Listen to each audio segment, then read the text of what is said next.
Daudi Karungi. I am a conceptual artist.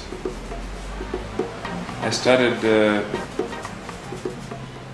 my career in 2000, and when I finished school I started a gallery which was aimed at promoting local art, Ugandan art, because there were few places where you could exhibit art, and I thought if I'm going to be an artist, then I better create a space where my work will be shown. This is like the leading gallery in Kampala, the Afri Art Gallery. This is where I show my work, and this is where the best art is shown. It is mostly local artists. We try to get an international artist every year, one of them. We have, names like David Kigozi, we have Paul Ndema, we have Edson Mugalu, we have Ronex, we have Henry Muzili, we have Enoch Muchibi, we have all the top names. But you need to look at a painting and you say, how could anybody think of this? Most paintings in Uganda don't have the intelligence. They have the application. Everybody knows how to make a bright yellow. Everybody knows how to make a bright red contrasting with a bright green. And so when you look at the painting, you're like, wow. But there's no point in it. It's just, a red and green painting. The intelligence to think about a theme and come up with it like this is, I find that fascinating. And this, to me, I can buy this painting. Well, I think as a friend, Daudi is a very sober person. And this has nothing to do with alcoholic content or stuff like that. It has a lot to do with how you look at life realistically. He is the kind of person who will tell you that fuck off if he doesn't like what you're saying. And I find that very, very interesting and very... I rarely get criticism or negative comments about what I do. But with Daudi, I get it straight, and straight as it is. If it's bullshit, calls it bullshit. If it's good stuff, he calls it good stuff.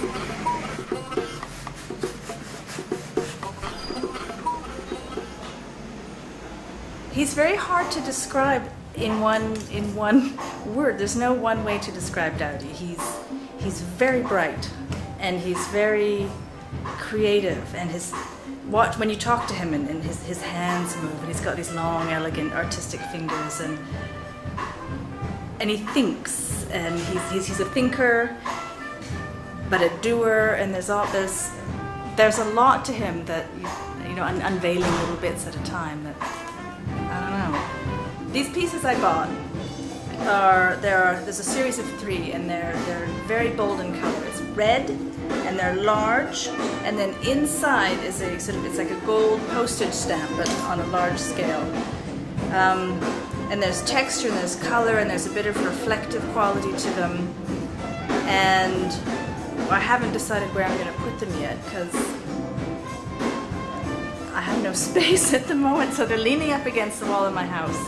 I'm thinking of taking them back to England, but we're about to build a house here, so maybe I want to keep them here, because I'm here more. Or I may be able to get more, I don't know. I love them. I love them. Yeah. It's about the chaos between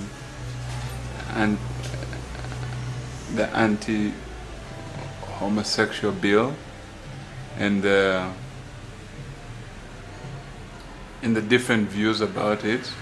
You have the pastors, or these people from the church, saying, oh yeah, this is not African, this is not traditional, this is not blah blah blah. And then you have the president saying, go slow, because some friends in in the donor agencies are telling him that thing we don't like. So he comes back and then he needs to get votes for the next term. But then there's a bill going on, so, you know.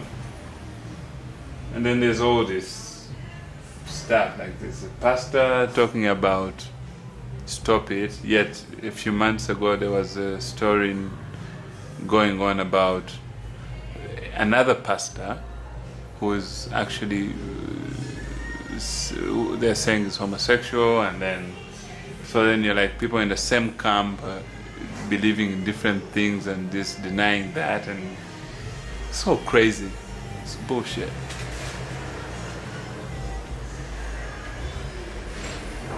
He's an opinionated bastard. He's got his opinion. He knows the way he wants to do things, you know.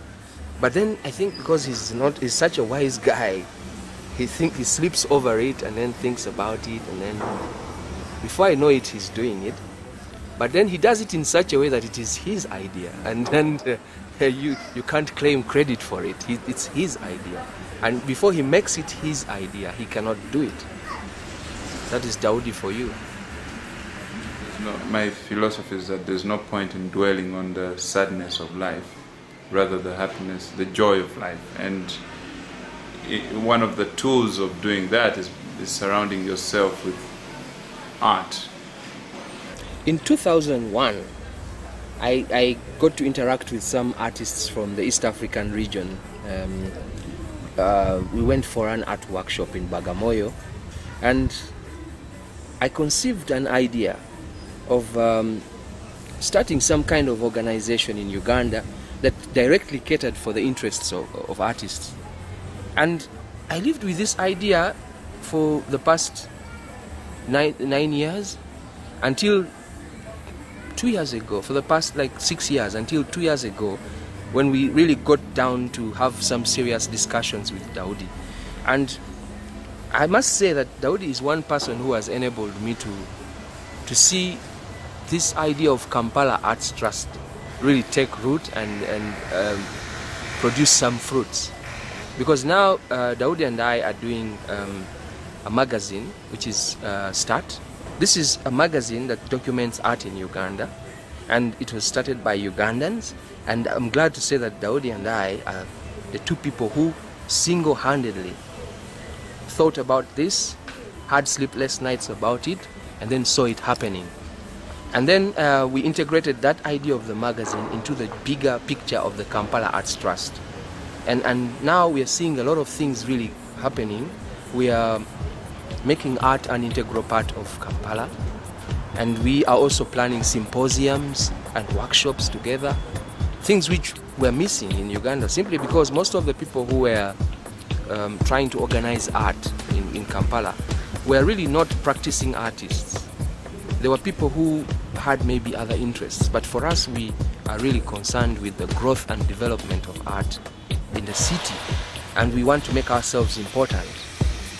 And I think really without a practical guy like Daudi, this would not have been possible. It's not the money, it is what do you do with it, you know? What do you do when you have enough of it? Do you keep it in the bank, or do you take off what is enough for you and you use the rest for your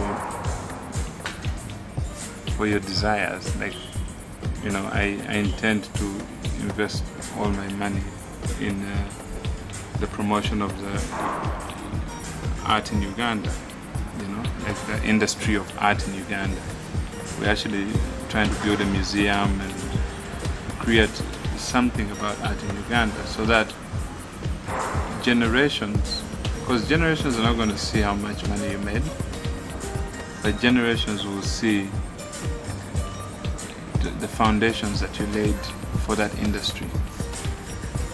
If you're in healthcare, generations will see how many children are supported by your foundation of healthcare, you know, or education, or whatever else you do. So for a rich man to make money and just sit there with it, that's very and noble.